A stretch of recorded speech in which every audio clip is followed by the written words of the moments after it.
Tampok sa pambungad na eksena ang isang 12 taong gulang na batang babae na nagngangalang Tinja, na nagsasanay ng gymnastics sa kanyang bahay. Kinofilm siya ng kanyang ina, isang kasalukuyang influencer at dating figure skater. Pagkatapos ay pabirong sinurpresa ni Tinja ang kanyang ama, kinunan din ito sa kanilang vlog. Pagkatapos ay nagtitipon ng pamilya sa harap ng camera upang tapusin ang kanilang video. Nagulat sila nang biglang may malakas na ingay na nagmumula sa bintana. Nang tumingin si Tinja, natuklasan niya ang isang balahibo na nakadikit sa bintana. Sa pagbukas ng bintana, lumipad ang isang uwak na nagwasak sa sala. Habang ang kanyang ina ay nag-aalala sa mahal na palamuting salamin, si Tinja, ang kanyang ama, at ang kanyang nakababatang kapatid na si Matias, ay naghahangad na hulihin ang uwak. Maya-maya pa, dumapo ang uwak sa isang chandelier at bumagsak sa sahig. Ngayon ay may ideya na si Tinja at nagpasyang takpan ng kumot ang ibon bago ito mahuli. Hinihini ng kanyang ina ang ibon at pagkatapos ay brutal na binali ang leeg nito bago niya ito mailabas sa labas. Itinapon ni Tinja ang nagdadalamhating ibon sa basurahan nang hindi nakikitang gumagalaw pa rin ito. Nang maglaon, nakilala ni Tinja ang kanyang bagong kapitbahay, si Rita, at ang kanyang French Bulldog. Nang subukan ni Tinja na hawakan ng aso, napatitig ito sa kanya. Humingi ng paumanhin si Rita at sinabing ang kanyang aso ay hindi kailanman kumilos ng ganoon. Nang sumunod na gabi, kinanta ni Tinja at ng kanyang ina si Matias ng isang goodnight song. Ipinakita sa kanya ng kanyang ina ang kanilang pinakabagong vlog, na nagtatampok sa kanila bilang isang content na pamilyang Finnish, pagkatapos hayaan siyang matulog. Si Tinja ay nagmamasid at sinabi sa kanyang ina ang tungkol sa kanilang bagong kapitbahay, na nagpaabot ng imbitasyon na sumadya sila. Ang kanyang ina, gayunpaman, ay binibigyang diin ang kahalagahan ng konsentrasyon sa pamamagitan ng pagpapaalala sa kanya ng kanyang nalalapit na kompetisyon sa himnastiko. Sa kalagitnaan ng gabi, ginising si Tinja ng mga ingay ng mga uwak. Umalis na ang uwak nang mag-inspeksyon sa lalagyan ng basura. Pumasok siya sa kakahuyan pagkatapos ng kaguluhan at nadatnan niya ang matinding sugat na uwak sa lupa. Sinusubukan niyang tumulong sa una, ngunit hindi sinasadyang lumala ang mga bagay. Dahil dito, pumulot siya ng bato at paulit-ulit itong hinampas sa ulo para matapos ang paghihirap nito. Maya-maya, nakita niya ang itlog ng uwak, na ikinasama ng loob niya sa kanyang ginawa. Inuwi niya ang itlog at sinimulang ipisa doon, na nakatago sa ilalim ng unan.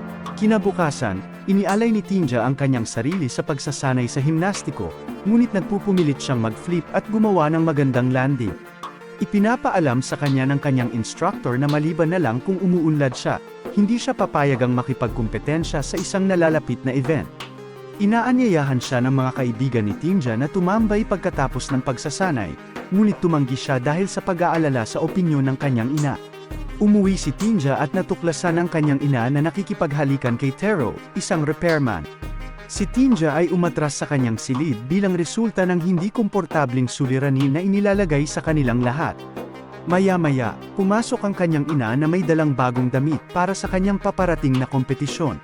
Ipinaalam sa kanya ng kanyang ina ang tungkol kay Tero habang nag-uusap sila, na binibigyang diin na may kakaibang kaibigan ang mga matatanda. Hinihiling din niya ang pagiging kumpidensyal ni Tinja. Naniniwala si Tinja na ito ay mali at isinasaalang-alang ang pakikipag-usap sa kanyang ama tungkol dito, ngunit wala siyang lakas ng loob na gawin iyon. Laking gulat ni Tinja nang matuklasan na ang itlog sa ilalim ng kanyang unan ay lumalaki pagkalipas ng ilang araw. Pagkatapos ay hinati niya ang kanyang teddy bear at inilagay ang itlog sa loob. Sa isang sesyon ng pagsasanay sa susunod na araw, nakilala niya si Rita, na isang gymnast din na katulad niya. Siya ay nagpapatunay na mas mahusay kaysa kay Tinja, gayunpaman, habang ginagawa niya ang pag-flip at kahit na lumapag ng walang kamali-mali. Habang nanunood siya, nagkakaroon ng selos ang ina ni Tinja sa mga kakayahan ni Rita. Pinipilit niya si Tinja na manatili pagkatapos ng ehersisyo upang patuloy na may sagawa ang paggalaw, sa kabila ng mga paltos ng kanyang mga kamay. Sa kalaunan ay nakarating si Tinja, ngunit kailangan pa rin niyang gumaling. Kinagabihan, nanonood ng kanilang vlog si Tinja at ang kanyang ina nang aminin ng huli na in love siya kay Tero. Nagulat si Tinja sa impormasyong ito at nag-aalala sa kanyang ama. Bumalik siya sa kanyang silid na may malungkot na mukha at umiiyak.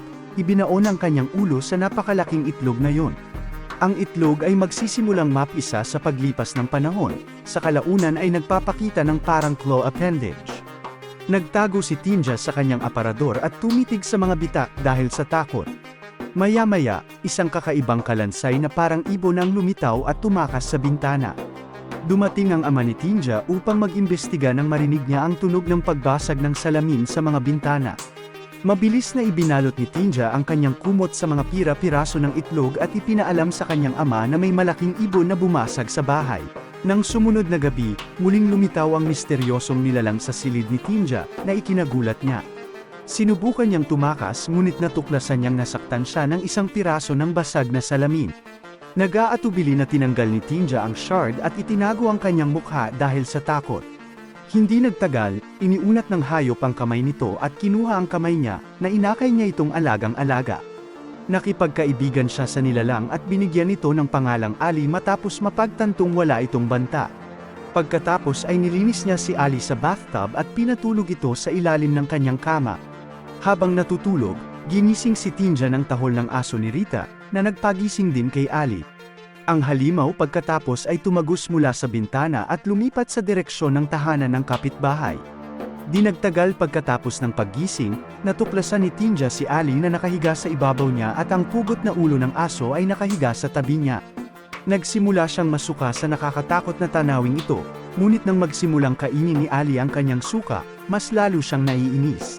Sa madaling araw, binalot ni Tinja ng tuwalya ang walang buhay na katawan ng aso at ibinaon ito sa kanilang likod bahay. Hindi niya alam na pinagmamasdan ng kanyang nakababatang kapatid ang kanyang gawi sa labas ng bintana. Nang marinig ng kanilang ama ang mga reklamo ni Matias, nilapitan niya si Tinja sa kanyang silid. Nagkamali siya ng konklusyon na siya ay nagkaroon ng kanyang unang regla pagkatapos ng pag-obserba ng mga mantsa ng dugo sa kanyang mga damit at iniwan siyang mag-isa. Kalaunan, pagkatapos ng klase, bumisita si Tinja sa isang tindahan ng alagang hayop upang bumili ng ilang pagkain ng alagang hayop. Nakipagkaibigan siya kay Rita at sa iba pa niyang kasama sa gymnastics doon. Inalok ni Rita si Tinja ng malugod na kamay at hiniling sa kanya na maglakad pa uwi kasama niya, sa kabila ng pagtatawanan ng kanyang mga kaibigan kay Tinja dahil sa pagiging mahiyain. Walang kamalay-malay na tinutulungan ni Tinja si Rita na magsabit ng mga poster para sa kanyang nawawalang aso habang naglalakad sila, humingi ng tulong si Rita kay Tinja. Pinagmamasdan ni Matias si Tinja na pauwi na bitbit ang isa sa mga poster. Ang kanilang ina ay nagbibigay kay Tinja ng isang hairbrush sa parehong sandali, ngunit siya ay wala para kay Matias. Nadismaya ang batang lalaki dahil dito at inilagay ang bangkay ng aso sa harap ng mga magulang, sinisisi si Tinja. Gayunpaman, ibinasura ng kanilang mga magulang ang pag-aangkin ni Matias at pinarusahan siya dahil sa kanyang masamang pag-uugali. Nang makita ni Matias ang isang anino na gumagalaw sa silid ni Tinja, siya ay galit na galit at umakyat sa kanyang silid. Pagkatapos ay nagsuot siya ng maskara at pumasok sa kanyang silid. Pinutol ni Ali ang kanyang maskara sa takot at nagsimulang tumingin sa ilalim ng kama. Nagsimulang magkaroon ng seizure si Tinja sa ibaba, na nagpapatunay na sila ni Ali ay may psychic bond. Nang suriin ng ina, nalaman niyang napunit na ang damit ng kompetisyon ni Tinja. Naiinis siya dito dahil pakiramdam niya ay wala siyang pakialam sa kompetisyon. Nang maglaon, kinakain ni Tinja ang pagkain ng alagang hayop at isinuka ito para pakainin si Ali. Ibinalot din niya ang isa niyang damit sa nilalang. Nang sumunod na gabi, binisita ni Ali ang ina ni Tinja at inilagay ang malansang sangkap sa kanyang kamay at hita. Napansin ng ina ang isang dumaan na anino bilang isang resulta at nagising. Kumuha siya ng kutsilyo at nagsimulang tumingin sa paligid, ngunit hindi nagtagal ay sinamahan siya ni Matias at sinabing may halimaw sa bahay. Tinanggihan niya ang pahayag nito, tinawag itong bangungot. Sa susunod na eksena, makikita natin sina Tinja at Rita na nagsasanay sa kanilang mga gawain sa himnastiko. Nahigitan ni Rita si Tinja sa isang malawak na margin na ikinagalit ng kanyang ina. Pinili ni Rita na maglakad pa uwi pagkatapos ng pagsasanay ng mag-alok ang ina ni Tinja na magmaneho. Naramdaman ni Tinja na handa na si Ali na salakayin si Rita habang pauwi siya, na naging dahilan para maalarma siya at humiling ng U-turn. Nagsimulang tumakbo si Rita nang maramdaman niya ang presensya sa kanyang likuran. Si Ali ay naglunsad ng isang marahas na pag-atake pagkatapos na magbago sa isang mas parang tao na hugis. Si Tinja ay nakakaranas ng mga kumbulsyon sa parehong sandali, ngunit ang kanyang ina ay nagawang paginhawahin siya. Tumakbo si Tinja sa kanyang silid sa sandaling makauwi sila, natagpuan lamang ang natunaw na tuka ni Ali, na nagpaunawa sa kanya na ang nilalang ay nagsisimulang maging katulad ng isang tao. Kinabukasan, nag-aalmusal ang pamilya nang ibinahagi ng ina ni Tinja ang kanyang desisyon na bisitahin ang bahay ni Tero at manatili doon ng ilang araw. Plano rin niyang isama si Tinja para tulungan siyang makapagpahinga bago ang kompetisyon. Nang maglaon, sa hapunan kasama lamang si Tinja at ang kanyang ama, inamin niyang alam niya ang tungkol sa relasyon ng kanyang ina kay Tero. Bagamat sinasabi niyang pinahahalagahan niya ang pinili ng kanyang asawa, nasaktan talaga siya. Nang maglaon, nang makarating si Tinja at ang kanyang ina sa tahanan ni Tero, nalaman ni Tinja na si Tero ay isang byudo na may maliit na anak sa pangalang Helmi. Nang sumunod na gabi, lumitaw si Ali sa harap ng bintana ni Tinja. Inaanyayahan niya ang nilalang sa loob, kung saan sila magdamag na natutulog na magkasama. Kinabukasan, binisita ni Tinja si Rita sa ospital na may dalang mga bulaklak, ngunit siya ay natakot sa tindi ng kanyang mga pinsala at naputulan ng kaliwang kamay. Hinawakan ni Rita ang kamay ni Tinja at napasigaw siya nang makita siya. Si Tinja ay natakot dito at kalaunan ay pinalaya ang sarili upang tumakas. Pag-uwi ni Tinja, humihikbi siya nang hindi mapakali nang mapagtanto niya ang pinsalang idinulot ni Ali sa kanyang kaibigan. Sinisigawan niya si Ali at sinampal pa ang sarili bilang ganti. Huminto si Ali at sinubukang aliwin siya sa pamamagitan ng pagbibigay sa kanya ng mainit na yakap. Sa umaga, nagising si Tinja upang matuklasan na si Ali ay nagsisimula ng mas kamukha niya. Nang maglaon, pinuntahan ni Tero si Tinja matapos marinig ang pag-ubo nito sa kanyang silid. Sinira ni Tero ang pinto matapos siyang hindi papasukin ng dalaga at nakitang kumakain si Ali ng suka mula kay Tinja. Siya ay inaatake ng nilalang habang ito ay natakot, ngunit inilak ni Tinja ang pinto sa oras upang iligtas siya. Si Tinja ay nananatiling nakatago sa likod ng pinto sa buong episode, na pinananatiling hindi alam ni Tero ang pagkakaiba sa pagitan ng Tinja at Ali. Sa oras na ito, ang dalawa ay kahawig ng kambal. Pagkaraan ng ilang sandali, lumabas si Tinja at humingi ng tawad kay Tero para sa insidente. Ipinaalam niya sa kanya ang kanyang planong umuwi para hindi na siya makitungo sa anumang issue. Magiliw siyang pinatawad ni Tero at pinayuhan siyang kausapin ang kanyang ina tungkol sa kakaibang pag-uugali nito. Tumugon si Tinja sa pamamagitan ng pagsusumamo sa kanya na huwag sabihin sa kanyang ina ang anumang bagay. Sa sandaling iyon, pumasok ang ina ni Tinja sa silid upang kunin siya para sa paligsahan. Sinubukan ni Tinja ang ilan sa kanyang di-perpektong mga galaw bago umalis. Kinastigo siya ng kanyang ina dahil sa kanyang nakikita at sinabihan siyang bigyang pansin. Kasabay nito, umiiyak si Helmi, at ang kanyang ina ay buong pagmamahal na nag-aalaga sa bata, na nagdulot ng paninibugho kay Tinja. Nakita si Ali na nakatingin sa bintana ng kwarto ni Tinja pagkaraan ng ilang sandali, at nababahala si Tinja na baka masaktan ni Ali ang bata habang wala siya. Gayunpaman, hindi niya nakumbinsi ang kanyang ina na isama si Helmi. Sa kompetisyon, ni-record ng ina ang kanyang performance para sa kanyang vlog. Habang sinisimula ni Tinja ang kanyang gawain, nakipag-ugnayan siya kay Ali, na nakakuha ng palakol ni Tero at nagpaplanong patayin si Helmi. Sinadya ni Tinja na sirain ang kanyang pagganap dahil nararamdaman niyang may paparating na panganib. Nagdudulot ito ng pananakit sa kanyang pulso at natigil sa mga aksyon ni Ali. Si Ali ay napansin ni Tero, ngunit ang bagay ay tumakas bago siya makasagot. Binatukan ni Tero si Tinja at ang kanyang ina sa sandaling bumalik sila. Sinabi niya sa ina ni Tinja na ang kanyang anak na babae ay may malubhang problema at pinalaya sila sa bahay. Sa isang sandali ng galit kasunod ng paghihiwalay na ito, nauntog ng ina ni Tinja ang kanyang ulo sa manibela, na nabasag ang kanyang ilong.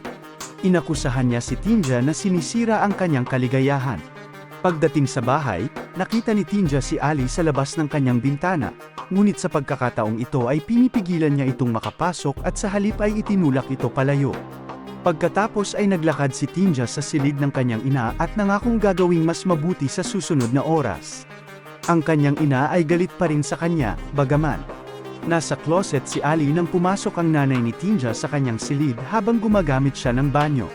Dinala niya siya sa labas at sinimulang suklayin ang kanyang buhok, iniisip na siya ay Tinja. Hindi niya sinasadyang hinugot ang isang bahagi ng buhok ni Ali gamit ang brush habang ginagawa ito. Bilang tugon, kinalmot ng nilalang ang kanyang matutulis na mga kuko sa likod ng babae. Nagmamadaling pumunta si Tinja sa kanyang silid nang marinig ang gulo at hiniwalayan si Ali sa kanyang ina. Nakatanggap si Ali ng pagsaway mula sa kanya at sinabihang umalis. Sa wakas ay inamin ni Tinja na si Ali ang may kasalanan sa kasalukuyang kaguluhan pagkaalis ng nilalang. Sa kabila ng nakagugulat na impormasyong ito, niyakap siya ng ina ni Tinja at hinimok siyang hanapin si Ali sa pamamagitan ng pagbibigay sa kanya ng kutsilyo. Sa susunod na eksena, makikita ang mag-inang duo na bumababa sa hagdan para hanapin si Ali. Pumunta sila kay Matias at sa ama sa daan at binalaan sila tungkol sa halimaw.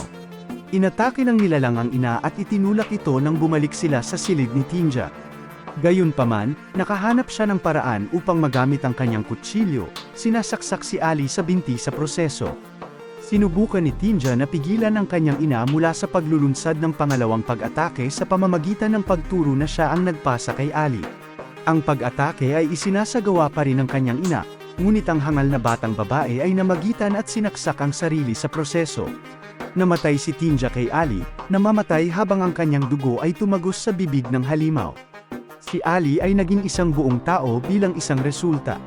Ang walang buhay na katawan ni Tinja ay itinabi ni Ali, na pagkatapos ay sumigaw ng ina. Habang patapos na ang pelikula, umupo si Ali at tumingin sa naguguluhan na ina ni Tinja.